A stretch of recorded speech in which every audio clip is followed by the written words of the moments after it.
Coach, why don't you begin with an opening statement, please? Yeah, obviously good start to November. Finishing up this road swing, coming on the road again. I told our guys in the locker room, you can go back and probably look. I don't know how many times someone has gone on the road 3 straight weeks in this conference and finished that stretch 3-0. And so it's a credit to the character we have in the locker room. It's a credit to the kids that we have in there and what they're doing to give themselves a chance to be successful. And I also thought today, again, we keep talking about how this team just finds ways to play complementary football. In the first half, offensively, we had our struggles. I thought defensively, we were able to hold it down. We got the big turnover to stretch the lead out. Defensively, in the second half, we kind of got on our heels a little bit, especially towards the end of the game. And I think offensively, we went out and put 2 critical drives together, the Reuben run and then that last drive, and to kind of ice the game away. And so I just think we did the things we needed to do to be successful. And we'll be excited to come back home. And the last thing I just want to say is just thank you to all the Aggie fans who are out here today. The 12th man certainly travels. And again, at the end of that game, it just was, it's an amazing scene seeing all the Aggie fans get behind us. And so thank you again to the 12th man. And I know they'll be in Kyle Field next week ready to roll. And so we're excited for that opportunity. So questions? Olin, front row. Mike, what was why was that the right time for the fake punt? And what did you see that made you think it'd be successful? Yeah, I just, the momentum seemed like it kind of had gotten away. They had put the drive together. They went out and stopped us. It was 21-7, and we just, we've gotten some exotic punt block looks against us, and some people have been overloading things, and they're not sound against fake. And so they were trying to do it as well, and so we felt like we had an opportunity if the right time presented itself, and we took it. To the right, Alex. I'm just curious, you guys threw a lot of screens in that first half. Just how effective were those, and how much did it maybe help open up that run game in the second half? Yeah, I thought it was big. They were going to load the box. We knew that. That's just kind of how they play, and and so we had to get the ball on the perimeter. We had to win on the perimeter. That was going to be a big part of it. And we caught him in an all-out blitz on the screen to KC, and if he gets the ball in his hands in space, it's going to be a problem. And so it was great check by Marcel, great execution, and we were able to put that in the end zone. To the left, Travis. Yeah, on that play, how much faith do you have in Marcel and what he's able to see to be able to make that check? Yeah, again, he doesn't have the whole playbook at his disposal. I think a lot of what we do is we're packaging things, and but we have a lot of confidence in him to do the things that we're asking him to do. Second row, Mark. Mike, you guys ended up with 243 yards rushing.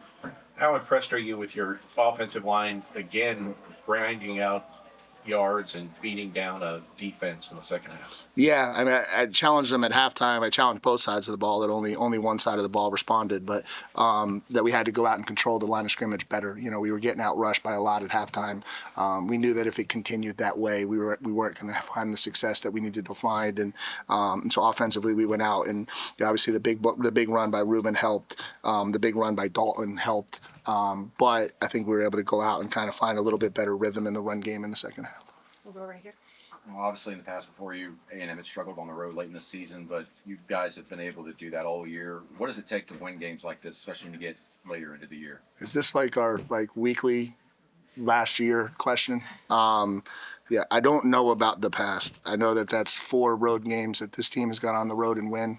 We're 4-0 this year on the road. We only got 1 left, so we'll finish this year with a winning record if my math is right. And I'm just proud of how these guys went out and did that. Middle, second row. And Mike, big picture, I know it's not finished yet, but 9-0, everything in the country. How does this mesh with the vision that maybe you had when you came here to be the head coach? From a CEO perspective, obviously, I believe this is what this program is capable of. I think that's why we're here. We're here because we believe the ceiling of this program is really high. It's why we took the job. It's why we came here as a family. And it's a really special place. When you mix, what we have from a university support standpoint, what we have from a fan base standpoint, and then what we have from a recruiting base standpoint, this is kind of what everyone has been talking about with this program for a long time. And so, for 9 games, we've lived up to it. Now we got to go finish. Third row, Carter. Mike, what would you say is the biggest difference? First 5 drives where you weren't really finishing drives and kind of struggling to run the ball versus the rest of the game where running the ball and finishing those drives. Yeah, we missed a couple things. I think, Marcel, certainly there were a couple throws we wish we would have had back. He had KC on the dig. That would have kept the drive going. But that's going to happen, right? And just, you get a little bit spoiled with this offense sometimes because, you want them to go out and score every time they have the ball, but I don't know what the reality of that actually is, right? There's times where people are going to stop us. There's times where we're not going to hit it exactly the way we want to, and I respect the question. That's not what I'm saying, but and so at the end of the day, you got to come in, you got to regroup at halftime, and you got to go out and play a better second half, and I thought we did that. And Reed Adams, just what's kind of the status? He should be fine. Aaron. Coach, you came to this game probably expecting to see a lot of Ahmad Hardy out of the Missouri run game. How did you guys adjust to facing more of Jamal Roberts instead? The one guy had 17 for 110. The one guy had 13 for 109. So I would say we did an awful job adjusting to both of them. Tyler in the back. Mike, kind of going off Carter's question a little bit with the start and the finish. You said you spoiled with the offense.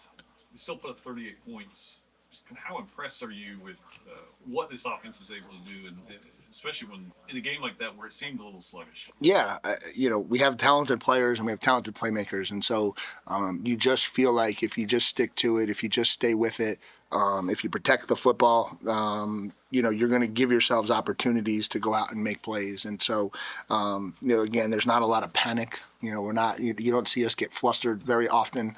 It's just the thought is okay. Like next play. Like what do we got to do? What do we got to find? How do we got to put this thing together to get going and get a rhythm? Obviously, Colin's a big part of that. He does a phenomenal job calling it, and we were able to find what we needed to find in the second half to go get it done.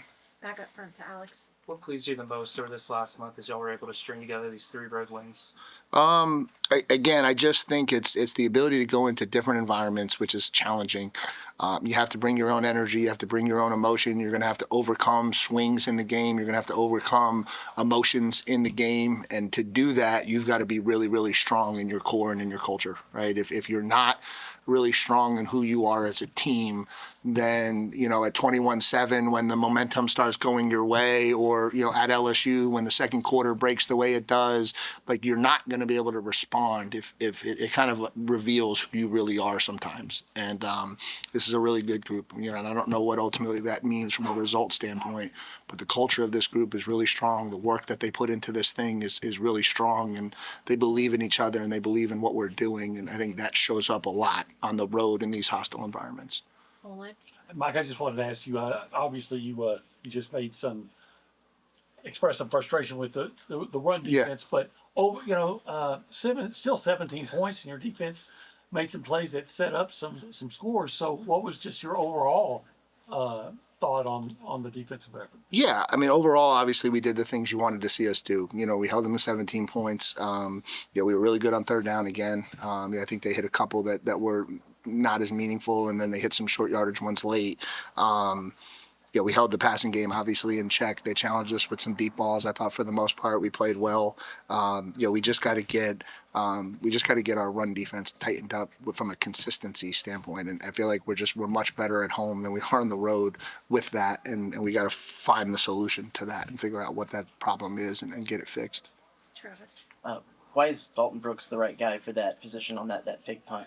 What stands out about him for there? He's a really good athlete. He's been telling me forever that he's a really good running back. He swears to me that he ran for a whole bunch of yards at Shiner. There's times where I tell him I don't believe him. I guess today I probably got to tell him I believe him. So I think he probably almost had about 100. I don't know how long the fumble recovery was, but he had probably 80 yards of 78 yards of total offense. And so he's a two-way player, I guess now. So, but no, he's a really good athlete, and he was a two-way kid in high school, and we knew that. And so sometimes when you call those plays, you feel a little bit better calling them based on who has the ball in their hands. That plays a big role in it, and so we have a lot of confidence in him. Anything else for Coach? Yep. Just before the half, the strip sack, just how much did that give you guys momentum going into the half? Yeah, I think the momentum was important for sure, but the separation I think was more important. We were fighting to try to create separation, and it was like both teams knew it. Their defense was obviously playing really, really well because that's what you do when you have a new starter at quarterback and you're trying to protect him and do all of that. I think we were trying to kind of get the lead stretched so that we could get him out of the comfort zone that they wanted to be in with him. And so I think more than momentum, I think just from a game control standpoint, it stretched it. And then we were able to come out and score to start the second half and stretch it to 3 scores. And there's a comfort in 3 scores, obviously, that just changes how the game plays a little bit. It's probably why we struggle a little bit against the run, because I think we got a little bit looser to try to not give up the big plays. And so, we'll have to look at that and see what we got to adjust. All right, Good. thank you, guys. Thanks, guys. Appreciate you.